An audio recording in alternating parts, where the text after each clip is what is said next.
Ce monde que nous avons vu en transformation sur les 75 dernières années n'a pas fini de changer. Les défis n'ont pas fini de se présenter à nous. Donc il a mis l'emphase, le secrétaire général, sur le fait que nous devons avoir une conversation encore plus importante avec les premiers concernés par ces transformations, ceux qui vont vivre au jour le jour ces réalités-là. Plus que jamais, nous avons besoin de ce dialogue.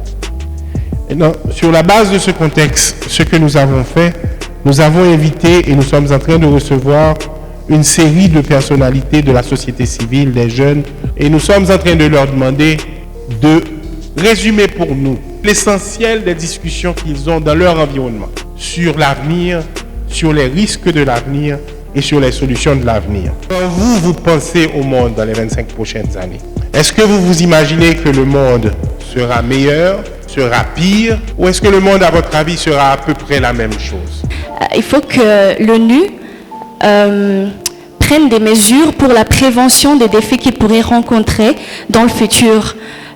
Comme par exemple, aujourd'hui, je peux donner l'exemple de la croissance de la pauvreté. On voit que la tendance est vraiment très négative. On voit que la pauvreté, au lieu de diminuer, va en allant en haut. Et nous vivons actuellement dans un monde que je qualifierais je dirais injuste dans l'ordre économique. Pourquoi? Parce que la majorité des richesses du monde sont dans les mains de peu de gens. Et actuellement, même 1 milliard de personnes dans le monde vivent de moins d'$1 par jour. C'est vraiment très dommage.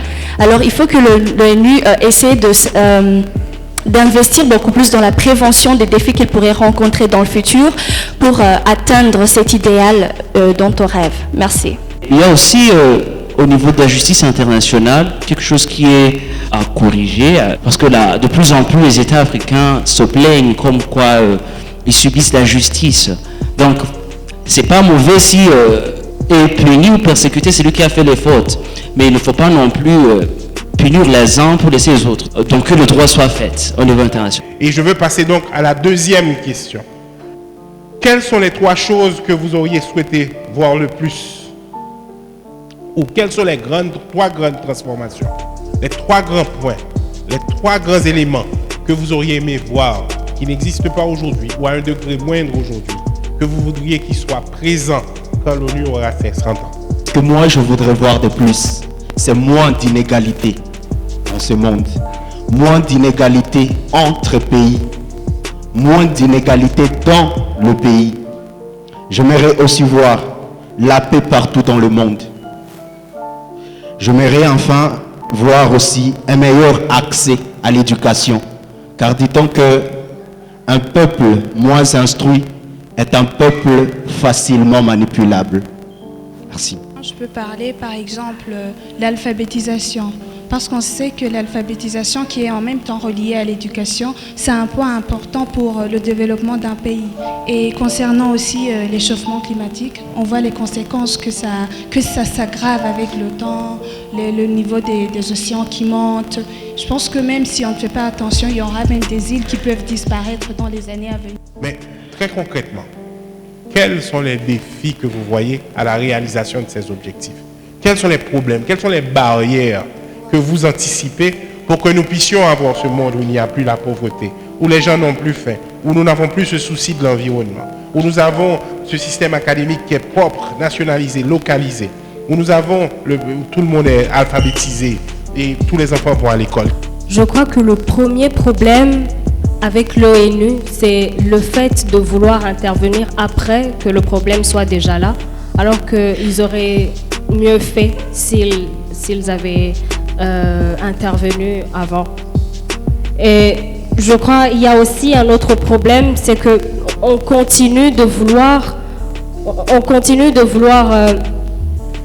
utopiser ou positiver, c'est bien, mais après il faudrait qu'on travaille vraiment, qu'on fasse des actions, comme elle a dit, et surtout pour l'ONU, qu'elle soit vraiment active, mais alors vraiment active, parce que le monde entier parle de l'inaction de l'ONU.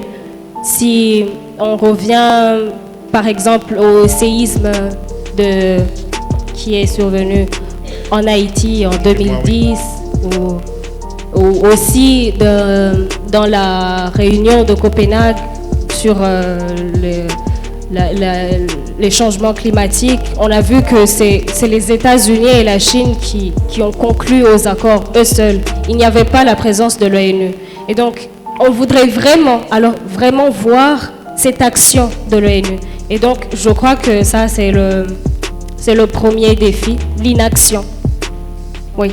Pour ce qui concerne le veto, vraiment, je donne l'exemple.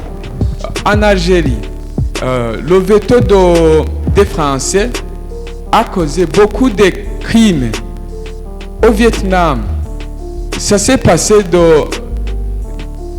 de même par le veto des Américains. Ça a causé des crimes qui ont fait long feu. Ça a duré trop longtemps. Du coup, en Syrie aussi, suite au veto de la Russie, vous voyez, il y a eu des bombardements. Alors, pour moi, vraiment, comme Kofi Annan et la France l'avaient demandé à aux Nations Unies que l'on puisse vraiment regarder comment gérer l'utilisation au fait du droit de veto.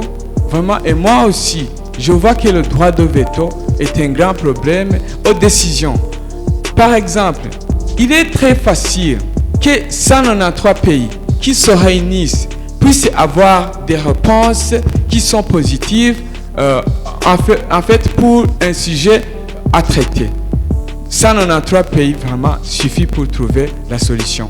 Mais puisqu'il y a des pays qui ont la suprématie, vraiment on n'aboutira à rien. Il va y avoir beaucoup de défis dans l'exercice de l'ONU.